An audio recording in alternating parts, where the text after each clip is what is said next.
Don't you worry, the clip's about to begin, but don't forget to subscribe. Or else, don't make me turn this website around. Seth in Indiana, what did you want to ask?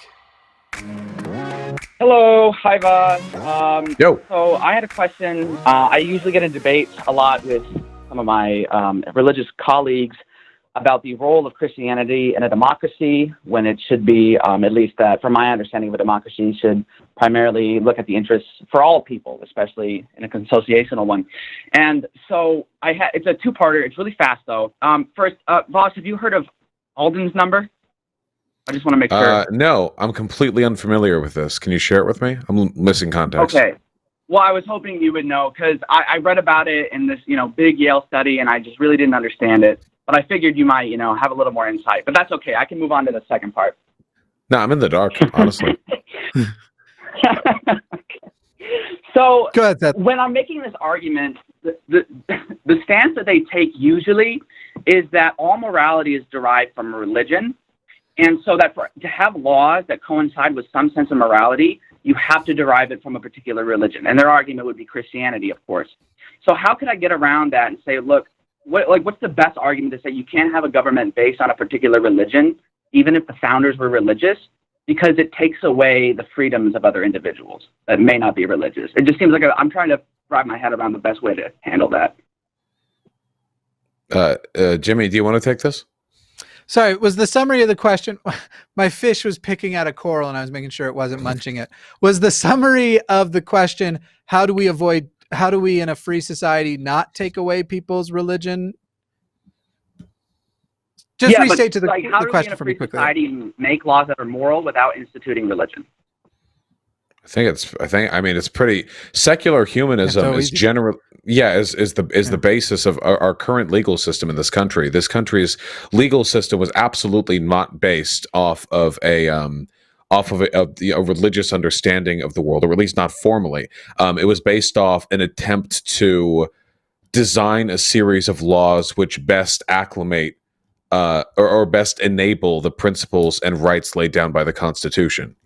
If you guarantee people's right to life and freedom and crap like that, then you can justify thousands of laws from those base principles. The idea that religion is the basis of this is ridiculous. People who make the argument that religion is the basis of all morality are essentially saying they don't believe in the social construct, and they're one drug-fueled vision away from murdering their wife and children because they think God told them to. It's a completely ludicrous way of living your life. The idea that you unironically derive all of your fucking moral impulses from you believe a deity, as far as I'm concerned, people who actually think that way, people who actually don't believe in the social construct or contract, are marginally capable of functioning in a civil society, because you have no idea what impetus or what input could lead them to just completely break rank and destroy everything around them.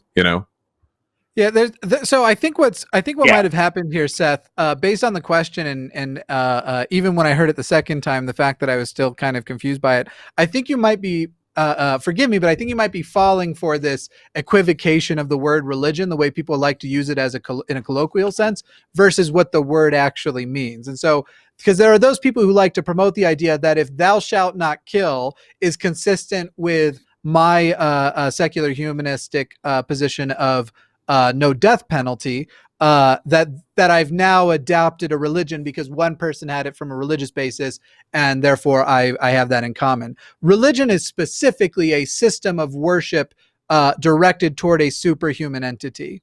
And so it's not about what morals you have in common, therefore you have a moral system, therefore you have a religion. That's a nonsense way that religious people try to equivocate the term religion. They do the same thing with faith. They like to say that because I have confidence in science's ability to produce results, I therefore have faith in science, despite the fact that the use of faith that they are actually using in their religious context is much more like in Hebrews 1:11, this belief without evidence, but maintaining conviction kind of thing.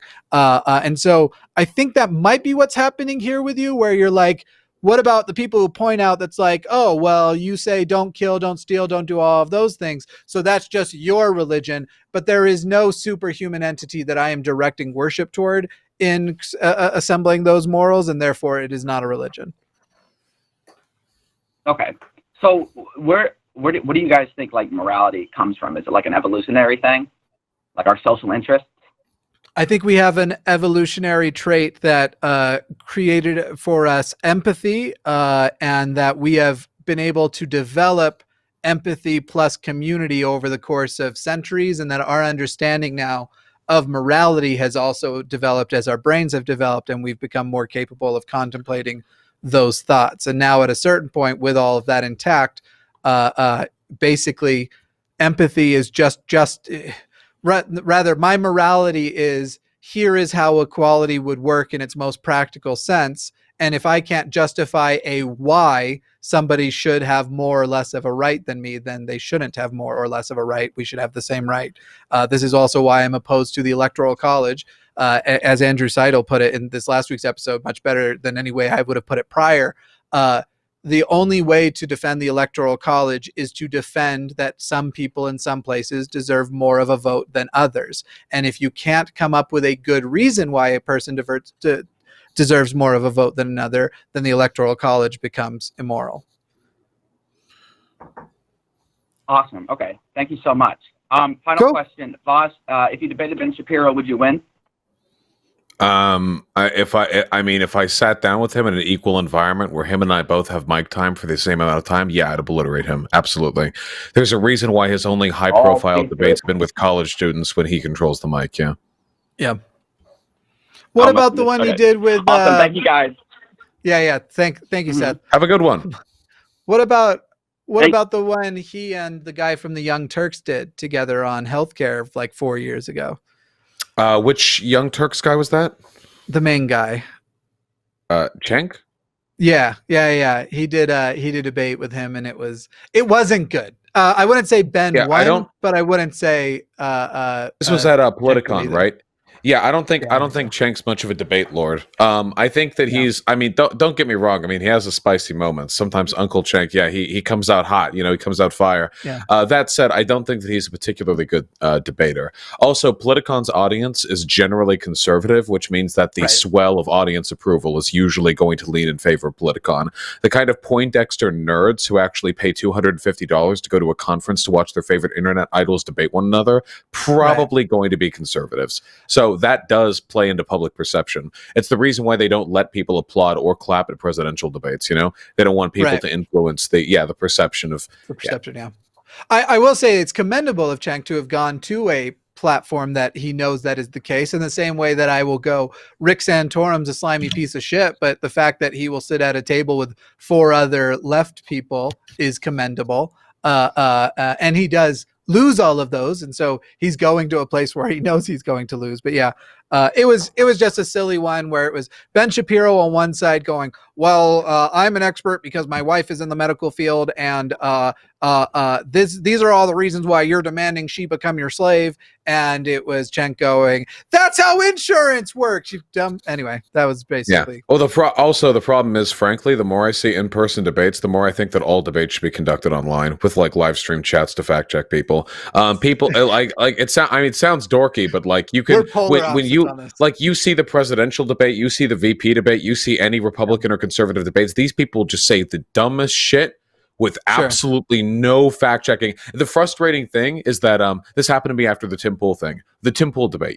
Normally when I debate, I have chat next to me. I don't have a perfect memory. In fact, I actually have a pretty bad memory, which is unfortunate. Memory is a component of intelligence, undeniably, and I lack in that capacity. But chat reminds me, hey, this is the case. Hey, that's not true. X, Y. Here's a study. Here's a fact.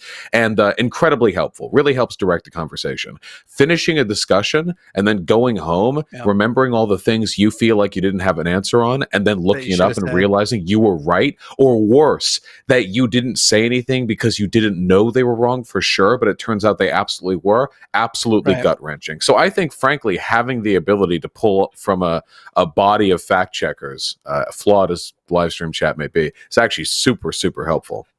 I think you're probably right about what debate has become, but where we're almost polar opposites on this is, I think the concept of debate has been ruined entirely by amateur debate, because now any 2 fuck faces that are loud enough will go and have a debate, and you have this it's become where it's like, and I'm speaking of the people who turn me off from this are atheists, because I come from the atheist community where we have two of the greatest debaters that have ever lived, Christopher Hitchens from the perspective of atheism and Matt Dillahunty from the perspective of skepticism. And they are both excellent debaters with enormous amounts of resources and a consistency to their message. Now, obviously, Hitchens is dead. I realize the way I was speaking that people might be like, "Oh my God, am I about to break the news to Jimmy?" But and then you have people who watch them. Hitchens was great mostly in the formal scenario.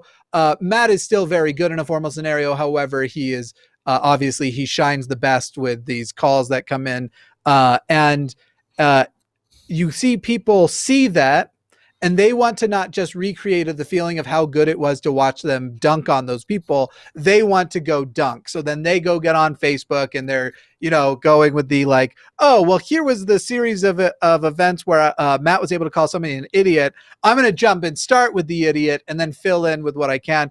And you just have basically people elevating themselves to the level because they think they could repeat arguments from good debaters, that they are themselves good debaters. And now we have different platforms online where these debates are happening. And I think it's just fucking ruined it. I think you just have so many assholes that are like, I'm loud, I can do this. And I think that the worst thing we have that has affected so much across the board is low expectations. Amateur debate has taken the expectations of debate down.